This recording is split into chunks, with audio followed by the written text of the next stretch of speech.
The station's docking bay groaned with the sound of massive locks releasing as my ship latched into place.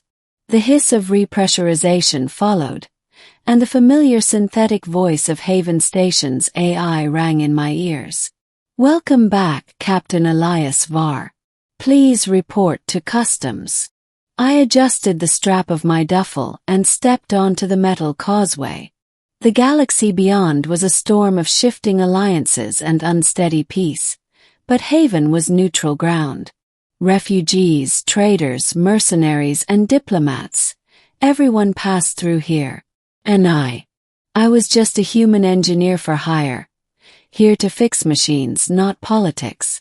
But as I walked past the bustling market concourse, a strange sensation gnawed at me, eyes watching. My instincts, honed from too many years working in war zones, told me to stay alert. Then I heard it. "Do you remember me, human?" I stopped dead in my tracks. The voice was feminine, melodic yet strange, carrying the inflection of a non-human throat trying to mimic human tones. I turned and froze. She stood tall, cloaked in deep indigo fabric that shimmered faintly under the station's artificial light. Her skin was pale silver, almost luminescent, and her eyes, large, liquid, glowing faintly violet, fixed on me with unwavering intensity. Beneath her hood, I glimpsed delicate ridges along her temples, an alien feature I'd never mistake for human. But her gaze, it was searching, desperate. "Do you remember me, human?" she asked again, stepping closer. I blinked, confused. "I think you've got the wrong person. I've never seen you before." Her expression tightened, as though I'd just slapped her. "No, that is not true. You do know me. I know you."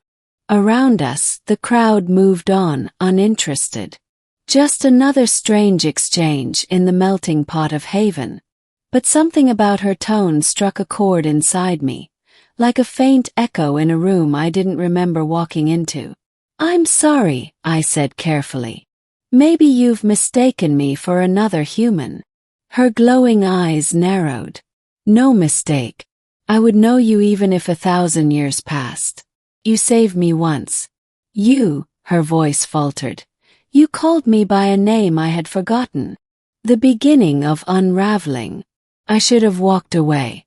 I should have kept moving because jobs awaited, credits were low, and entanglements like this never ended well. But I couldn't. Something in her words snagged deep in my mind, dredging up half-buried images. A battlefield. Smoke. Blood. The broken shell of an alien craft. I shook my head hard, dismissing it. That had been years ago during the war. I'd repaired ships on the fringes of conflict, sometimes patched up survivors. There had been too many faces, too many names. Still, my heart was beating faster. "What's your name?" I asked. Her lips trembled. "You called me Lyra." The name struck me like a blow. My vision blurred for a moment, the noise of the station fading as memory crashed into me. A small alien girl, maybe adolescent by her species' standards, trapped in the wreckage of a burning transport. I had pulled her out, cradled her, told her she was safe. She had asked who she was, panicked, concussed. And without thinking I'd said softly, "You're alive. You're Lyra." I remembered now. "That was you," I whispered. Her eyes glistened with strange tears. "Yes. I searched for you across systems. I knew one day fate would bring me to you again." I rubbed a hand across my face. "But that was, gods, that was 12 years ago. You were just a kid." "And now I am not," she said firmly, pulling back her hood. Her ridged features glowed faintly, her silver hair catching the light like threads of moonlight. She was beautiful in a way both alien and haunting. "But you are still Elias Var. You have not changed. You are still you." The middle, truths in the shadows. We left the concourse, sitting in a quieter corner of the station lounge. She watched me with an intensity that unsettled me, not hostile but reverent. "What happened to you after I left?" Yes. Her voice grew softer. "My people found me, but I was not the same. I told them about the human who saved me, who gave me a name. They laughed. They said no human would risk their life for one of us. They said I was weak to cling to that memory." Her hands clenched. "So I swore to prove them wrong.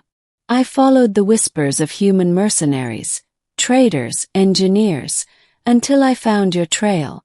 Every step brought me closer." I leaned back, overwhelmed. "You crossed half the galaxy for me. Why?" "Because," she said, leaning forward, her eyes glowing brighter, "you reminded me that I was more than bloodlines and politics. You gave me hope. You were the only one who saw me as something worth saving." I swallowed hard, suddenly aware of the weight of her words. To me, it had been one desperate act on a battlefield. To her, it had been everything. "And now?" I asked carefully. Her lips curved into a faint smile. "Now I wish to know if you are still the same human. Do you still see me? Do you still remember me? Not as Lyra the lost child, but as Lyra who stands before you now." I didn't know what to say. The war had scarred me, hardened me. I'd lost comrades, seen innocents die, buried parts of myself. Yet here was proof that one small act of kindness had endured, carried across years and stars. But the galaxy wasn't kind to reunions. Before I could answer, alarms blared. The station AI's voice echoed. "Security breach. Unauthorized warship approaching dock perimeter." The lounge erupted in panic. Through the viewport, a sleek black vessel loomed, bearing the insignia of the Zevri Dominion, the same empire whose ship had once crashed with Lyra aboard. Her face went pale silver. "They've come for me." The conflict. Chaos rippled across the station. Docking clamps locked, defense drones scrambled, and civilians ran. Lyra grabbed my wrist. "They will kill you if they know you helped me before. You must leave." Pulled free. "Not happening. I didn't save you back then just to abandon you now." She looked at me, stunned, as if hearing her own memories spoken aloud. Then she nodded. "Then we run together."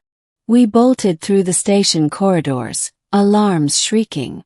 Dominion soldiers in obsidian armor stormed in, their plasma rifles sparking. I ducked behind cover, returning fire with my sidearm. Lyra moved with surprising grace, energy rippling around her fingers, some kind of biotic force hurling soldiers back. "They want me alive," she hissed between blasts. I am not just one of them.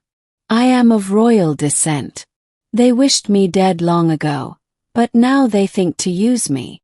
I realized then, Lyra wasn't just anyone. She was a political piece in the Dominion's cruel games. "Then we make sure they don't take you," I said. Through fire and smoke, we reached the docking bay where my patched-up freighter waited. Dominion troops closed in, but together we cut a path. Me with my blaster, her with her strange energy that bent the air. Side by side, we fought like we'd always belonged together. Finally, the hatch sealed behind us, engines roaring as I yanked us free of the station. Dominion ships chased, but Haven's defense turrets bought us the seconds we needed to jump to hyperspace. The ending, memory and meaning. The stars stretched into streaks of light as hyperspace engulfed us. Silence followed, broken only by the hum of my ship. I slumped into the pilot's chair, breathing hard. Lyra stood beside me, her silver hair glowing faintly in the dim light. She looked at me with those unblinking violet eyes, filled with something between gratitude and wonder.